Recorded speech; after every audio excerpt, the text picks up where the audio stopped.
Welcome to Coffee with Catholic Workers, a podcast made by and for Catholic workers. I'm Theo. And I'm Lydia. We've both been part of the Catholic Worker for the last decade, and we're excited to bring to you conversations with different Catholic workers around the world. On this episode, we're talking with Megan, Donald, Marianne, and Matt from the Los Angeles Catholic Worker. Although we already had one episode with the LA Worker, we reached back out to them to talk specifically about some of the work they've done surrounding hospice, both historically and in the recent past. This episode does center around the process of dying, so we do want to give a brief warning for any listeners who might not be in an emotional space for that right now. Now, here's our panel.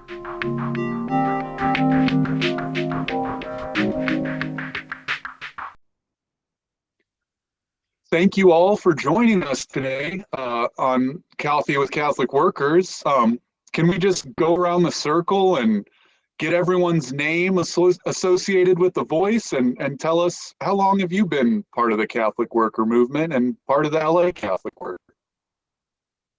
I'll start. I'm Marianne O'Connor, and I became involved directly with the Catholic Worker after close to 40-year professional time as a nurse in many different hospital settings. Part of my practice had to do with hospice, just to note, since that's our topic today. And I retired early and went out in the world to volunteer and went to many places outside of the country, inside the country, but landed in the Catholic Worker environment as a place that would keep me close to home, family and friends, but would also immerse me as much as I wanted to be immersed. And I had the good fortune to begin my full-time time with Catholic Worker with Larry Purcell in Northern California, who leads a Catholic Worker of some 45 years at this point now. And then I ended up having my own house to be responsible for in San Jose, a house that had been vacated for about 6 months, but had a 40-year reputation, great reputation for serving homeless women and children. So I did that for close to 2 years and returned to LA, and to keep my self immersed in some way in the Catholic Worker, I made contact with the LA Worker and started with doing foot care down at the Hippie Kitchen with one of the Catholic Workers who is not with us anymore. You knew her, Theo Karan. I worked with her, and I've been doing foot care until just recently for the last 10 years. And then I was invited to help out at the house. I wanted to have relationship with the community members in some way where, I could kind of be with them, help them, chat with them, understand their lives in community. And so at about the same time I started foot care, I started doing Wednesdays house duty for a part of that of this day. This is Wednesday with the Catholic Worker here in the house who's on the house. So I get lots of opportunity then to get involved in many different ways, and sometimes called on to kind of resort to some of those insights I had from the past life, the nursing life. I'm Megan Ramsey. My most recent, or my current connection with the Catholic Worker is at the LA Catholic Worker, where I've been for 8 years now. I also got roped in early to foot care, but then also, any kind of care work. So I've been here for 8 years. I'm Matt Harper. I first volunteered at the Catholic Worker when I was 15 years old, but wasn't quite mature enough to appreciate what was happening there. I got reconnected when I went to school in Worcester with the St. Francis and Teresia House when I was 21, and then decided to try this Catholic Worker thing back in 2016 here in LA, where I'm from, and I've been doing that for the last 7.5 years. And my name's Donald Noller, and I first got connected with the Catholic Worker back in 1988. when I was working with a social service organization on LA Skid Row, and met up with the Catholic workers and started hanging around and volunteering, and moved in with the community in 1993. After 9 years of living in community, I moved out, but still stayed very connected with the community, still do a lot of work with the community and sort of part of the extended community. So that's my connection with the house, the movement. So we've talked some with some guests from the LA Worker in the past, but had wanted to sort of do a reprieve and look in particular at some of the I don't know, special projects or the certain aspect of work that you all have started doing, and some of that has involved hospice work. How did the LA Worker get involved with that? Well, should I address that one? Okay.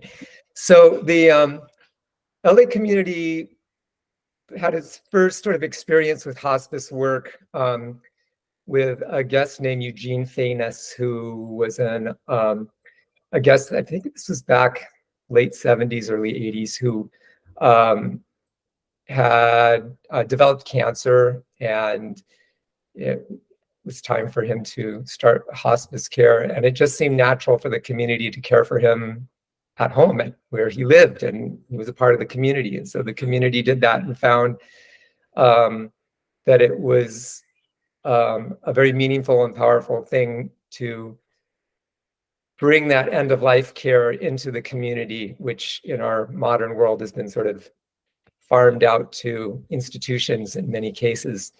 And so it wasn't something the community sort of did a lot. There were a couple of times between Eugene and the early 90s where folks were getting end of life care. But what really sort of got the community kind of focused into end of life and hospice care in the context of the community was during the AIDS crisis. And so during the, and that was the time that I came involved with the community and moved into the house. It was, time for many of you who may not have been born or were very young at that time. There was no treatment for HIV. Many people were contracting it and becoming ill and dying. And initially, there were not a lot of hospices. There was there wasn't a lack of medical services available for people with HIV. And because some of the populations on Skid Row that we serve in our kitchen and were populations that were really impacted by HIV, trans folks, gay folks, IV drug users, these are the populations that were really getting impacted. And so we started, as soon as LA County Hospital started an HIV clinic, we started volunteering there, bringing food for the evening clinic, hanging out with guests. We started getting HIV testing and services at our little hospitality clinic that we had at the kitchen at the time. And as people that we knew and had relationships with reached the point where they needed care, where they were at end of life, it was just natural for us to bring them home and care for them at home. So as much as we were able to, of course, we couldn't take care of everyone, but as we had room and ability and relationships with people, we brought them home. So during those years, we did a lot of hospice work. It was very intense.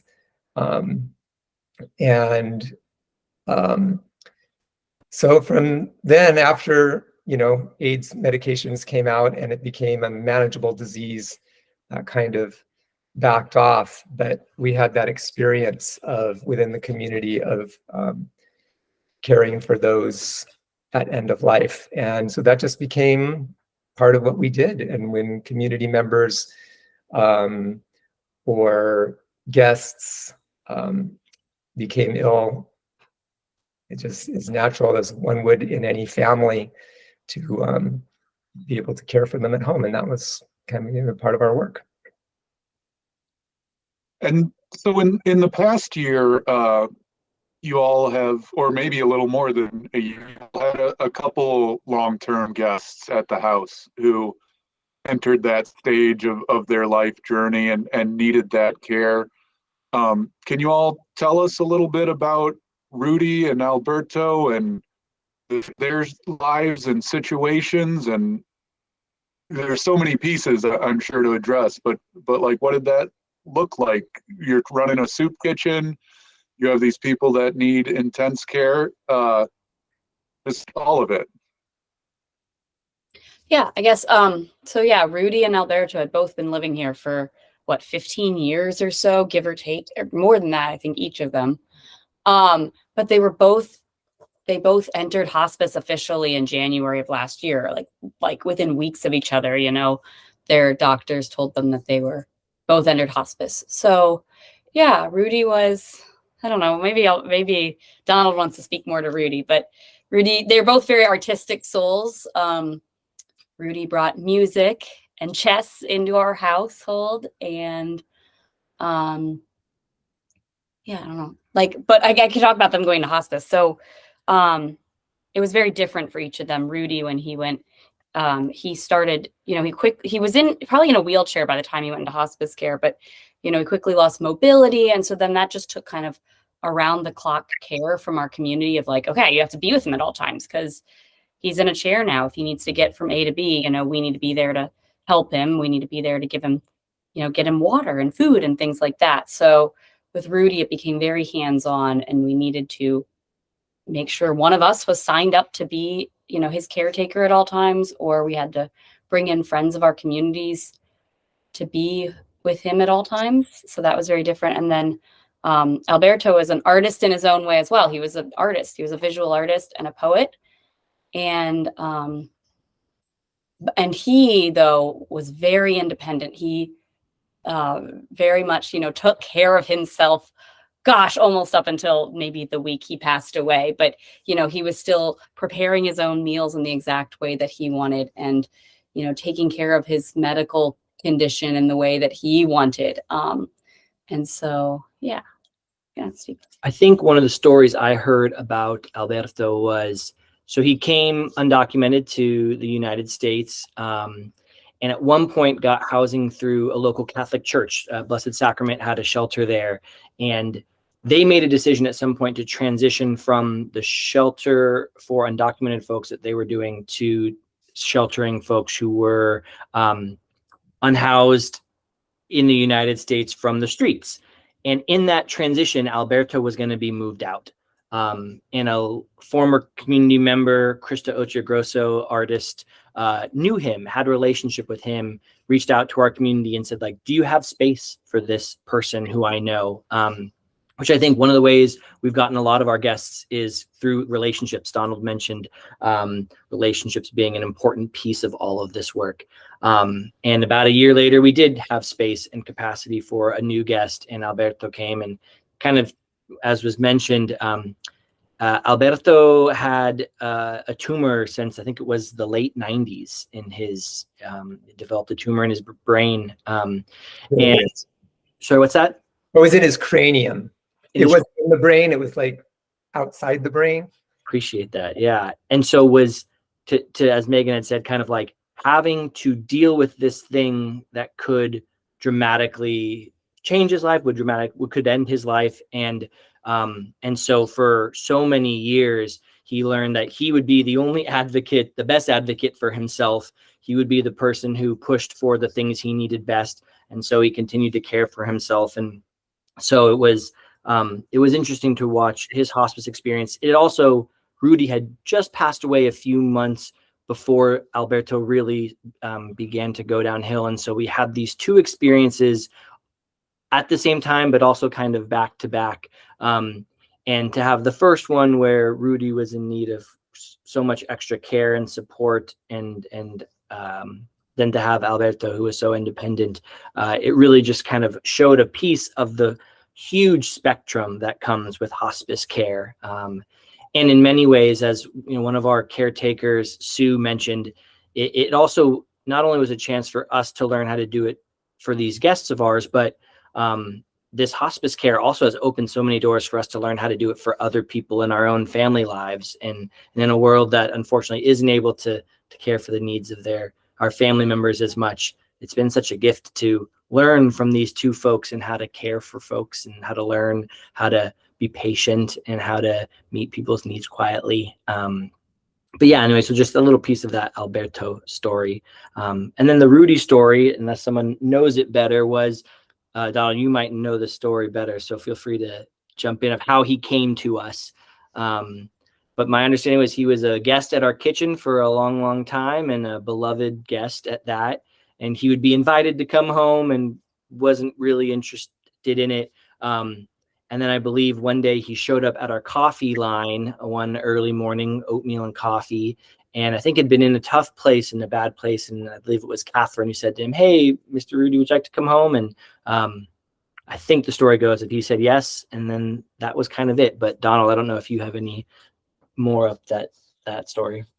Yeah, that was kind of it. And for many years, Rudy would kind of come and go. He'd come stay at the house for a few months, and then he'd disappear for a few months, and then he'd come back. And yeah, I think even I was looking at the notes that we take notes every week on our folks just to make sure we remember kind of the details of the stories and what we're doing. And I think just a few months before he entered hospice, he disappeared one night to go to the racetracks, and we actually even had to put a tracker on his shoe because he had dementia. He had developed dementia. So Rudy liked to play horses. So when he would get his check, he would disappear and come back at some point. But at this point, he developed dementia. So when he would go away, he'd get lost. So one of our community members put a little tracker in his shoe. With consent. Yes, with consent. But as I believe that last time he went off, he didn't wear those pair of shoes. Yeah. Oh. And fortunately, an angel who is a foster care youth who was also on the buses at 4 a.m, ran into him and helped him figure out how to get home and brought him home to us. So one of the things I wanted to kind of talk about briefly is the very front end of entering hospice. And both of these individuals did that a little bit differently. But the essential important thing is what I'll just simply call informed consent on the part of the individual, that it isn't the Catholic worker that makes a decision, oh, you're this sick, this is what the doctors are telling us, so we think, this is what you need. And so Rudy was the first to get assigned, as we've mentioned, to hospice. And one of the things, particularly when the guests in the house are not well, usually there's a community member that is sort of more of an advocate for that individual than the whole community participates, of course, in caring for everybody. But usually there's someone who's on that person, takes the person to doctor's appointments or to other things, or to the horse races. But so when Rudy died of stage 4 lung cancer, and he didn't know he had that, and initially, until this moment when he was confronted with a choice in the doctor's office. And so I was in that appointment with the community member who was his advocate, Jed, in the community here, and a team of doctors. There were 3 doctors in the office at this point, Rudy, and he had some scans that reflected his lung cancer and its metastases.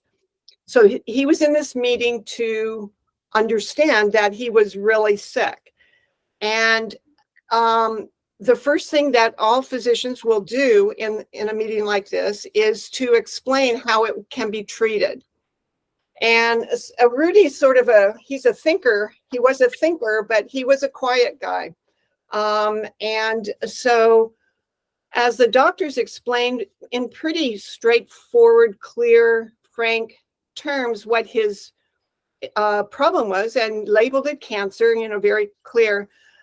They moved then into what they do next, because doctors don't talk about hospice. That usually gets initiated by the family or the person themselves, or not at all, because there's all kinds of feelings or understandings about what hospice means. It's more accepted nowadays than it was even 5-10 years ago. But anyway, so the doctors with Rudy told him what he had, and then began to talk about what they would do to treat it. And there was a long pause when they finished. And I'm thinking, what is Rudy thinking? And so because there was this silence, I said, can you please restate what you've just told him and what his treatment will mean, not just how he'll be treated, but what it will mean, how he will feel, what the treatment will create for him, so he can understand it. So that then they did that. And what I wanted to just underscore here is that the Catholic worker or any one of the Catholic workers who are with somebody entering into this phase of their life, and however it's going to be, you're constantly in an advocacy role. It isn't hospice. It isn't the medical team that are the advocates. They're all experts in what they bring to the table. But when you're with a guest or somebody from downtown, you're thinking about, what does this person need? So then as the doctors repeated the chemotherapy, the radiation that they would do for him, and what amount of life that would give him, I asked them to talk about the effects of the chemotherapy. I'm trying to lead them to giving him a clear picture of what it's going to mean at 80 years of age, when he's already weak, and as you pointed out, Megan, in a wheelchair, I think, at that point in time. And so they talked about him being sick, and all Rudy did was say, well, I don't want to be sick. I don't want to be sick. He didn't say, I don't want treatment, but that's all he had to say. So then I said, so can you explain to him, if he doesn't want to be sick, what might be done to keep him not sick, pain-free, etc. So then they shifted into conversation about hospice, and focusing more than, or actually completely at that point, on palliative, pain relief care versus curative care, which would have only given him, if it would have, months more than he had anyway. It wouldn't have. So and so for Rudy, that went very smooth, and Rudy, he understood it because they were simple. So moving him into hospice, in terms of him being informed and him giving consent, it happened in that moment. And with, maybe Donald, do you want to talk more about Alberto, or what? Because for Alberto, it was much more difficult, because Alberto loved life, I think, and he didn't see necessarily that sort of the cut and dried simplicity that it more or less was with Rudy. Yeah, and I think with Alberto, his situation was very different. He was much younger than Rudy. He was only in his 60s. And he'd also been living with this tumor for 15 years. He'd been living with it a long time. It was a slow-growing tumor in his cranium. It had already, grown into his eye. He'd lost one eye. He'd had surgery. He'd had chemo. He'd gone through all of that. The tumor had kind of stopped growing for a long time. And then it started growing again. And so he was always in this position of, okay, well, I've been living with this. I've been having a life. He was an artist as well. He was a painter. He was a poet. He was an assemblage worker. And so he had a lot of life to live, and a lot of life he wanted to live. So yeah, he was very much, on that, well, what can I do? What treatment can I do? Until finally, at a certain point, it was obvious there wasn't anything left to do. And that point, he made that decision to go into hospice. But it was a very different procedure than it was with Rudy. And it was really at the point when the doctors were like, there is nothing more we can do at this point. We cannot, you can't have any more chemo. The tumor's not going to respond to radiation. If we were to operate, it was inoperable. And if we did, you probably wouldn't survive because it would hemorrhage. And so it was kind of like his medical options had completely run out by the time he decided to go into hospice. And the care for Alberto also became, at about that time, became far more complex than the care for Rudy ever was. Yeah. If the community here could have managed Rudy's discomfort, his constipation, the stuff that happens to the body when you're on a lot of pain medicine, the community could have taken Rudy to the end by themselves in a way. You don't want to do that necessarily, but that could have happened. With Alberto, he lived for quite a while on hospice with a very difficult set of treatments that had everything to do from pain and discomfort relief and to dressing his face and to which was a difficult thing for the community to figure out who's on first around that 24/7. So introducing hospice for Alberto was bringing registered nurses into the picture who supported the community and did those dressing changes, which were the most kind of visual way everybody was involved, while the community members supplemented what the nurses were doing or saying, well, this is what we need now. And so that it was very, I think Alberto would have been extremely difficult to manage without hospice, but it was a great team effort, I think, by and large between. Yeah, and I think that's a really good point you're bringing up, Marianne. It's about like everybody's needs at end of life are so completely different, and hospice goes different in so many different directions. And having the ability to not only have the community people on board and then people's personalities, like Rudy was kind of like, yeah, anybody who can take care of me is okay. Alberto was very picky about who he wanted to take care of him. And so, having the folks in community that he trusted to be able to do that, being able to bring in folks from the extended community who he trusted, having in-home supportive services to help with that, and having the hospice nurses to help with that. And the other thing that kind of was also special with Alberto and kind of brings me back to previous hospice experiences that I always found were always kind of amazing was a lot of the guests that come to the Catholic Worker are estranged from their families. Or if they're not completely estranged, there's not a lot of intense involvement, right? And what was always interesting to me was in cases where guests had been distanced from their families for whatever reason, and at end of night, their families would start to appear and hang around and be there. And there was sometimes reconciliations, or sometimes there wasn't anything to reconcile. It was just a bringing back together, and seeing those family dynamics kind of come together and heal. And then the stories and learning about the guest from the family, because obviously our guests had a whole life before they came to us that sometimes they choose not to share with us, but then we learn through the family.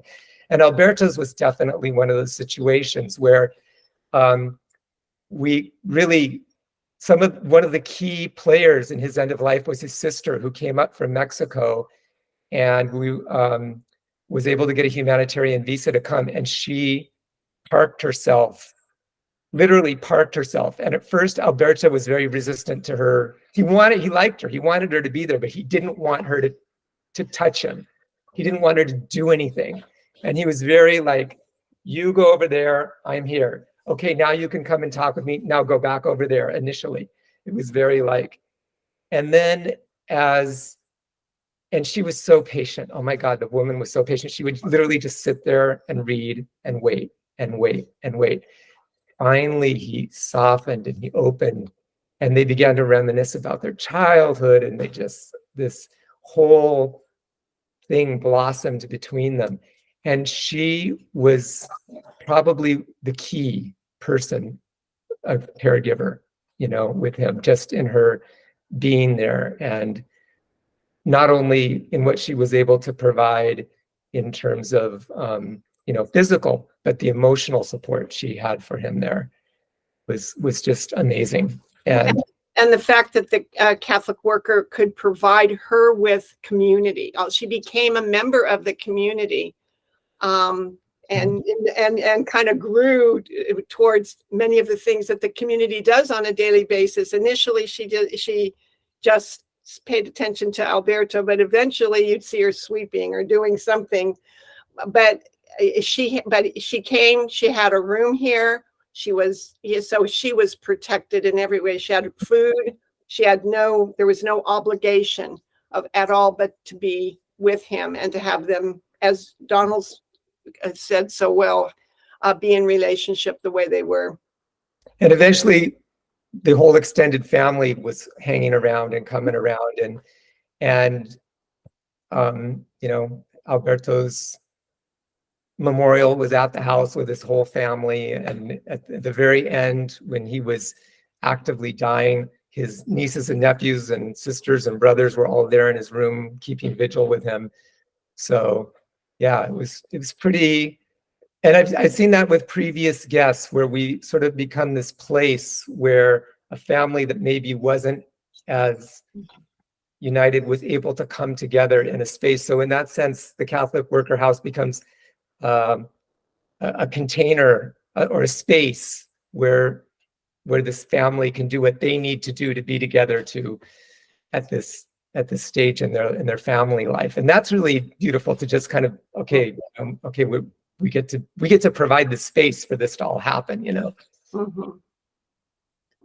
And there's this piece where culturally we don't really like death a whole lot. I think maybe some of it's with the idea that we falsely think that we've sort of solved all of our diseases, and that we believe there's treatments for everything. But there's also far more people who don't die at home, who do die in treatment centers. And so I'm wondering what it's been like for the house to sort of walk through some of this, where historically the worker has done this in the past. But what's it been like more recently for people to now sort of have to confront death up close on a daily basis?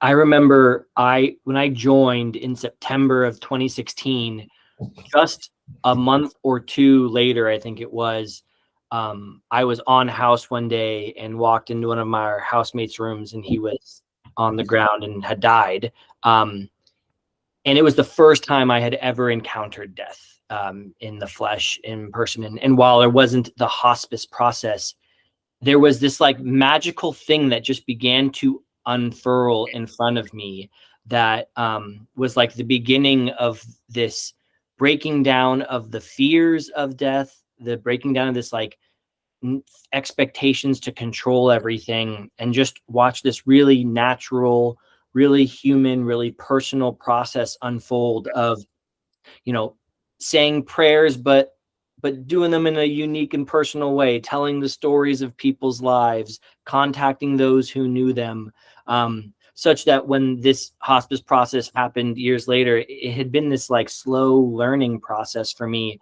And like one of my favorite stories is, for both of them, they died, and we were able to keep them here for a long amount of time through some, fudging of details and some graciousness on the parts of the hospice care facilities, so that we could do our part in this process. And I just really I'm so grateful that, on some levels, it's such a privilege to be able to do hospice, and not just because we have so much to learn, but because I don't live the life that's like trying to make ends meet and trying to also care for a sick loved ones. Like, this lifestyle allows us to do this really sacred work. And I'm so appreciative of that.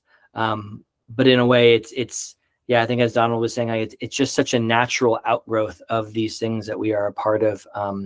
and to confront our own learnings and fears around death, to walk with people as they graciously humor us in our trying to meet their needs and care for them, however poorly we do it, though always with great love. And it almost feels like it's this responsibility that gets passed along. And then it's like, all right, who are you going to go share this with now? Who can you bring this to? Such that when my dad was dying, I was like, it's my job to bring this to my family. It's like my job for us to talk about this. Like, no, like, let's keep dad at the house. Like, let's make sure he's comfortable, and let's, decide how we want to do this. And I just appreciate that. I mean, that's how rituals have always been carried on at their best, is the personal sharings and tellings of stories and practices. And it feels so cool to be in a community that does that in a world that makes it so hard to do that, and doesn't really make us think it's valuable. My first experience with death was actually just before I joined this community. I put aside time to join the Catholic worker community. And so I quit work for a while, and I'd taken a month off of work to just like be in the community. But instead, my grandmother started dying back in St. Louis. So I traveled back to St. Louis, and I was able to be one of her primary hospice caregivers for a month of her life as, she transitioned. And with that time, there was this, a church friend of hers would come in every single day, and she would just come in kind of singing, and she would say, "This is holy ground. You're standing in holy ground." And over that month, like, I really began to understand that, like, really somebody does have like one foot here on earth, and then like one foot in the next, and whatever is next. And it really is a sacred space that, I'd never really gotten to be a part of before. And so I love it when we can do it here in the house for people, because really hospice is a really sacred time where you do get to like really witness all these kind of mystical things that happen, when people are kind of seeing things that you're not seeing, or they're saying things that don't totally make sense. Like, I think some of it is us just kind of putting our own beliefs on that, or just like interpreting it the way that we kind of like read tea leaves, right? You start interpreting it, but it's really is like beautiful, hallowed space. And the most obvious part of that is like that it's a time where you can just like endlessly give somebody like love and care, which we don't always do in our day-to-day practice, right? We have some little, standoff. Okay, I'll let you care for yourself. But now it's like, nope, I get to endlessly show you how much I love you, and you're relying on me for some of your basic needs. And yeah, it's a very beautiful space that you otherwise don't get to be a part of. That makes me, I'm not quite sure how I want to frame this, but it makes me think about what Matt and Megan have to say about being in a community like this. There's a lot going on all the time, and you are constantly in a to-do mode. Everybody is. And what you just said just reminded me of that. So when you have a guest or anyone on hospice, that's a different, almost opposite mode. And I think one of the things I witnessed coming every Wednesday during the time that both of these gentlemen were on hospice is realizing how much each member of the live-in community, not myself, but the live-in community, had to shift throughout the day from being still, to at the very least to listen to what, or to observe what's going on with the individual at a moment in time, and get on with lunch that's due for everybody in the house at 12:30, or off to vigil, or so I think it might be helpful to talk a little bit about how did you make, or what was your experience, or how did you make space to be able to shift constantly, but with both Rudy and Alberto. Yeah, it's we slept on the couch. Someone slept on the couch every night outside of Rudy's room, because he would get up in the middle of the night, discombobulated, agitated, need to use the bathroom, need to go smoke a cigarette, talk to himself, see things. And I like think about how few of us there are and were here, and how very stretched folks already feel. And on some ways, I think, to use Megan's word of mystical, like there was something that happened that made us, maybe that gifted us the energy and capacity to do what we did over those months. But also, I think, you know, the checklist things to do isn't why any of us got into this work. And so in a way, hospice was the invitation for us to return to why we're here and what this is about. As a small community running a lot of big projects, some days, some weeks, some months, some years, it feels like you're just keeping things running. And that is not what this work, for me, feels like it's about. And so when those opportunities come to just be present with someone and not have to accomplish things, I found it, I was so appreciative of that. I was like, my job gets to be with these really wonderful human beings. There is something about our guests that are often, I'm like, they are the best of us. And I get to just spend time with these folks. And so, yeah, we still kept all these things going, hopefully had some grace for each other when we needed to cut things out or shift the schedule around. And in a way, it was kind of like an unspoken commitment that we were like, we're going to be here and we're going to show up. And it doesn't mean that we did it well all the time. We had to have a lot of debriefs and check-ins and, you know, accountability stuff. But you know, looking back now, it does just really feel like it gifted us as a community a chance to remember why we're doing this and to love these two men into their next place. In this, what I think is at the heart of the Catholic worker, this belief of like, this is the thing that is going to keep us all safe, this sort of community work. And so our commitment, our care in this time is part of the cycle that will care for us one day and meet our needs one day. And I think I really got a sense of my personal stake in why I'm building the world that I am and watching these folks be cared for, where I was like, no one needs to die alone in a cold facility where people are warehoused. And I surely don't want to. Yeah, I don't know. And I think, sort of touching on what you all have touched on, is that this kind of work really needs community. It absolutely needs community. I can't imagine doing hospice work alone, or even with just my nuclear family. You know, it's, as Marianne and Matt and Megan have mentioned, you know, the community is kind of small right now, and is running a lot of things. And there's no way the community could have, you know, the live-in community could have done this alone. But there was this extended community of people and family and professional hospice folks that were able to sort of rally around. And because it's not easy work, it's not. And I think getting asked back to what you were saying, Lydia, how does this affect me? You know, for me, and I've been involved with quite a bit of hospice work over my life, and I guess I can say is I've lost my fear of death. You know, I'm not afraid of actually dying or ending of life.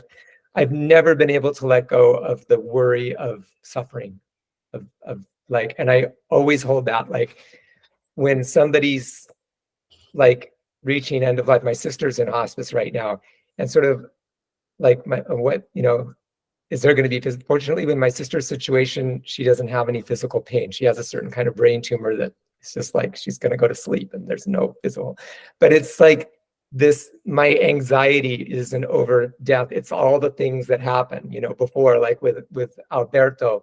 Such a painful, I mean, Alberto is one of the hardest hospices I've ever had in my life. Not because he was a difficult person, he's one of the easiest people, but the amount of physical pain that man endured was just almost unimaginable. And so that is something that I've always like still anxious about, is, and have not ever sort of been able to find a lot of peace around, other than just accepting, okay, this is what it is, and I'm going to be uncomfortable with it. And I guess that's normal. It's human. Why would you be comfortable around suffering, right? I guess it's normal to be anxious around that. So, yeah. The other thing I think that I've learned over these years of, and again with Rudy and Alberto, there has been, as Matt was suggesting, it's hard, there's nights where you don't sleep. There's, you're trying to keep other things going, and you're also dealing with the emotions that come up in yourself, with your guests, with, a lot of emotional stuff comes up. And having the space to be able to process that and debrief it and deal with it inside is so important. And I know that one of the things back in the 90s, when we were in the AIDS crisis, when we were dealing with this, we didn't have time. It was just like one person after another person after another person after another person. And there was no time to process any of it, and no time to process the grief or just even the emotions that were coming up within you. And at a certain point, I remember I was numb inside, just completely numb. And somebody had come in that we had agreed to do hospice with, and I had agreed to be their primary person. And I was just like, I can't do it. I just can't. I'm not in any way capable of being present to this person, because I hadn't had the chance to do any of the processing. And so I'd say that's another really important part of doing this work, is like having that time and that space, because it is sacred, it's beautiful, but it also stirs up a lot of stuff inside of you, And I'm sure Marianne knows about that, because you worked in this for years too. Great point. Great point. And there's just one last little thought. I'll be quick. Is I think of so much of the work we do. It's great that we are meeting the needs of folks on Skid Row, but I think one of the most important things we do is we give folks who would never necessarily choose to do that on their own a chance to come and be transformed and have an encounter that might impact them. And like the people we invited into this hospice experience who were willing to raise their hand and join our team from the extended community and beyond, like continue to talk about just what an experience that was for them. And I just think of like, yeah, we're always hopefully using these things as a way to help others, including ourselves, grow, because people open themselves and their experiences up to us. And it's this kind of just like paying forward that I'm not good at asking for help or inviting people into things a lot, but I think this hospice process just reminded me of how like this isn't mine to hold. And so how do we continue to share this with others for our sake as well as for theirs? It's that power of personalism, transforming not just other people's lives, but really it's something that we all need for ourselves as well. Anything else that we should touch on? Thank you all for sharing some of the stories about this process, and what it's been like, for sharing your guest stories, for sharing the community's stories, and some of your personal stories. Anything else that we haven't touched on that would be good to think about? Yeah, one of the things that I think about looking back on almost every hospice situation I've known, but then I'm just looking at these two gentlemen, is that it's important for the family or the community, in this case, in part with Alberto, but certainly with Rudy, this community was family. And the family is the advocate. The healthcare team, the nurses, the doctor, who you generally don't see, but the doctor is constantly involved on the phone with the nurses. The family needs to know that they're the ones driving this, that they're the ones in control. And there are many examples. I'm not going to think, I don't want to get into the detail of that too much even now around these two gentlemen, but I think of the very end of their lives, and particularly Alberto, where that control and as advocacy was exercised by the community. And I understand that in the past, Donald, you would have this experience that this wasn't the first time, that the day the person died was not the day on record. So I'm going to kind of go to the very end, is that the community that took care of both of these gentlemen knew when it was time to call hospice, because when you're on hospice, the responsibility for contacting the mortuary and all is hospices. They need to identify or document the time of death, all of that sort of thing. They're kind of responsible for that, but but once you've done that, then you've lost some of the control on how soon you want that body to leave. There might be somebody coming. There might be the whole community here might need time to grieve. It might be the middle of the night and you want to wait until, mid-morning when everybody's up and moving around and everybody has their chance to come in. You might want to have a spiritual ritual, which we had a beautiful one for Alberto before his body was released, but he didn't leave the house for about 24 hours, and we got a lot of grief for that. And it was a struggle and conversation amongst all of us that were here. When do we call hospice and let them know? And they're going to be really not happy that we didn't call them last night when he died. So we dealt with that in a way that was ultimately what we felt was Alberto's, even though he wasn't here anymore, Alberto's and the family's best interest and the community's best interest, who had lived with Alberto for 15 years.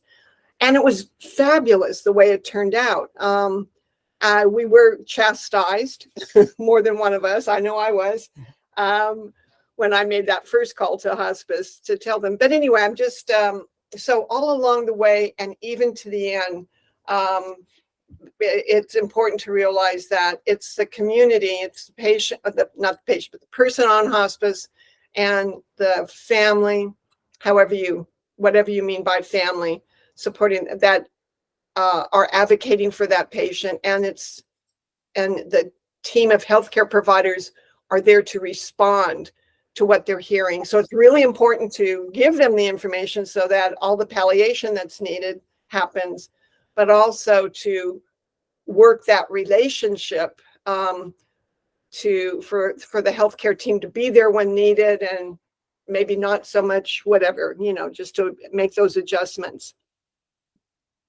One other thing that feels like worth naming is I don't know what it's like to live in any other state, and I don't know what healthcare systems looked like in California before my time here, but I was just so grateful for however deficient our healthcare system is. California had offered so many things that were so helpful. This in-home supportive services where you can get a paid person, even someone who lives in the house, a family member who cares for someone who's sick, to get compensated for their time so that they can care for people, like what that affords, the quality of the nurses and doctors, and just generally so impressed with them. They're helping get Alberto's family humanitarian visas so they could see him, even though it had been decades for some of them. I think about that. Part of the reason we held off on calling for Alberto was so his brother could get here from Oaxaca, and like he was on a bus overnight and on a plane and like was able to come be with his brother's body. They just did so many things that made our work easier, made us able to care for our beloved friends. And I'm just so grateful that it was a little bit easier because of the medical system commitment to care that is here, and made me think what else would be possible if we committed to this in a more profound way for folks. So it's not just at the end of their life when they get a lot of these pieces of care met. And I'm no expert on the healthcare system, but it just seemed like I thought I was going to be more upset than I was. I think something important to say, Matt started to talk about it earlier, but like ritual around, especially like once somebody has passed, as clunky as we did that, just to be like, okay, let's mark this end of this person's life here with us. And Karan, who you mentioned earlier, I remember her specifically leaving us directions before she passed. And one thing that she said was like, I want you to wash my body. I want you to brush my hair. I want you to cut my nails. And like, she left us this list. And at the time I was kind of like, I don't know how I feel about this, but I got to be there like just after she passed away. And so I got to wash her body and do all these things. And I was just so appreciative at that time that like she gave us a gift by giving us that list, because like in that time you're with somebody's body, you're just like, what the hell do I do now? I've been caring for you up until this time, but like now what do I do? Oh, I can wash your body. I can do one more act of love for you. We would like, we cover people's bodies with like maybe a quilt that has some meaning in our community. We cover them in their artwork or their books or their music. We play music in the room. We fill it with flowers and candles for reasons we don't talk about. Yeah, and so I think that ritual is really beautiful, and we can only do that because we are doing it in our own homes. Yeah. And that is, it's like, I think getting back to what Megan was saying earlier about sort of mystical experiences and whatever, there's definitely for me a sense that the person's left their body, but their essence is still hanging around, their soul still has something. And so just to be in that place where, death is like birth in the sense that it's struggle. It's hard for people to get out of their bodies, just like it's hard for the body to get born into this world. It's hard for the soul to get born out of it. And when the soul has left the body and the body is there, there's just this sense of peace, And so to be able to be together and to honor that and to just have that love and that and do all the things that Megan was just talking about is really quite a beautiful thing that really happens. That you have to be at home. Well, thanks so much for talking to us, you all. This has been a really powerful conversation, and I'm glad we got to sit down and do this together. Thank you. Thanks, Theo. Thanks, Lydia. Thank you. Thank you for inviting us. Yeah, we definitely appreciate it.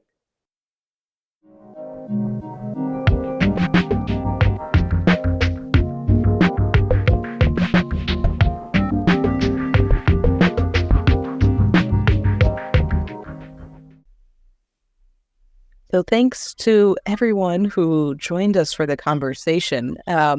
When we first looked at having this conversation, we weren't sure how it was going to go in having so many people, but it was a really beautiful conversation to have about a topic that I think we often don't talk enough about. Yeah, I was also worried about having so many folks, but I thought it worked really well in that it also kind of engendered the dynamic they talked about of it was really a whole community doing this work together, and that no one of them by themselves could have done it all, and they all had different roles and parts to play. So it felt very fitting to have a chunk of the community there to share about it too. Yeah, I think my guess is that for many Catholic workers, particularly houses that do larger hospitality, that death is not unheard of in many houses. But I do think it is a little more unique to have had such a strong focus on hospice, both in their work in the AIDS epidemic, but then also now, and having two different guests recently with hospice. One of the things that really stuck out to me was what a beautiful opportunity hospice care is in displaying the personalism that's needed, both to the person who's dying, but then also to the one who is giving care. Yeah, it feels a little bit like a pinnacle for it, especially, I mean, we touched on this in the conversation, just how death has become so impersonal and so just sent to professionals to be dealt with in a place that isn't looked at. So it is very like a very special thing in many ways. I remember reading some years ago that nowadays only the very rich or the very poor get the privilege of dying at home. is an interesting thought. You know, their meaning being like the people who can afford to have personal care and the people who can't afford to have any care at all in this world of ours. But Rudy and Alberto got to have like some of that very intense and loving care that unfortunately most people in our world don't get to experience, let alone most like people who are living on the street previously and in that economic situation. And LA has a more unique model, correct me if I'm wrong, Theo, but they have no time limit for people, where you can sort of stay as long as you need to. And that sort of commitment of as long as you need to, even until the end of life, is something you don't really see anywhere else. We don't see that sort of open-ended commitment of dedication to people. Yeah, I don't think it's totally unique that they have guests of such a long term throughout the movement, but even though the folks who do have longer term guests, I don't know of any of them that are doing like the end of life stuff. And not to throw shade or anything, it's a lot of work. And if you don't have a robust community or extended community the way LA does, it's difficult or impossible to do all that by themselves. I mean, I don't. We didn't really get into it, I don't think, too much in the conversation, but it was a lot of work for those people. And it's not like they just stopped running the soup kitchen or doing all the things that they normally did.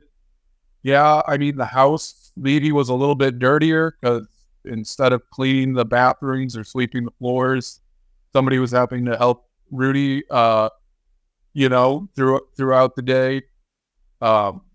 But it really is pretty amazing, all the work they were doing around this for a good chunk of time, many months, And that's also a lot of logistics to coordinate with medical providers, both for the regular medical appointments, but also to be able to get medical providers into the home. Yeah, that's a lot. So really, really special though that they're able to do that, both for the people who they're guests, but then also for the workers themselves. Yeah, and it's great too that they had folks coming from different backgrounds who were able to fill these different roles too. In the Catholic worker movement, we're a little bit skeptical of specialization in some ways, but we need nurses like Mary Ann, who was able to be there with Rudy, and when the doctors are kind of telling him something a little bit incomprehensible, she can kind of say, "Wait, stop. Let's slow down and explain what exactly is going on in these different scenarios." Where I don't think it came up, but Donald spent many years professionally navigating the Medi-Cal system, the Medicaid, state health system in California. So like people like that who neither of them currently live at the house, they don't do the LA Catholic Worker full time, but having them in the LA Catholic Worker corner was just invaluable to them. Yeah, definitely. I believe there is currently, or had been in the past, a Catholic worker, I want to say in Texas, that primarily just did hospice, but the name is escaping me right now. I think you're right. And maybe we should hesitate to bring it up if we don't really know, but I believe it was the Austin House, and I believe actually they closed down about a year ago. In part because it was mostly one very brave woman taking on a large amount of that work. And as we were just saying, it's a lot. And as folks get older, she was getting older, it gets even harder to deal with. Especially with hospice folks, if you're having to help move people and do physical work like that, it just gets too hard sometimes. Well, I suppose with the idea of hospice and dying, it does sort of have some historical basis in the Catholic worker, with both Dorothy living out the end of her days of life in the New York worker, and Peter at one of the farms, both being able to spend the entirety of their lives in the communities that they were so dedicated to. Yeah. And it's a beautiful thing that they were able to. That they were able to die at their home at the Catholic Worker House. Just like the LA Catholic Worker kind of became Rudy and Alberto's home for so many years at the end of their life. Well, this wasn't necessarily the sometimes lighthearted and funny anecdotes and stories that we hear, but I feel like a very impactful episode for all of us.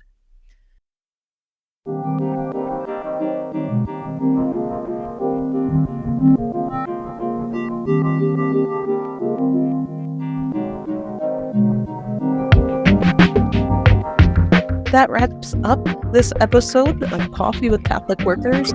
If you want to reach out to us with any comments, suggestions, clarification of thought, you can feel free to email us at coffeewithcatholicworkers@gmail.com. We want to thank Chris for editing our sound, David Hayes for our music, and Becky McIntyre for our graphic. Thanks again for joining us for some clarification of thought. Hopefully today's discussion has been enlightening, and maybe even you're encouraged to go out and help build a world where it's easier to be good.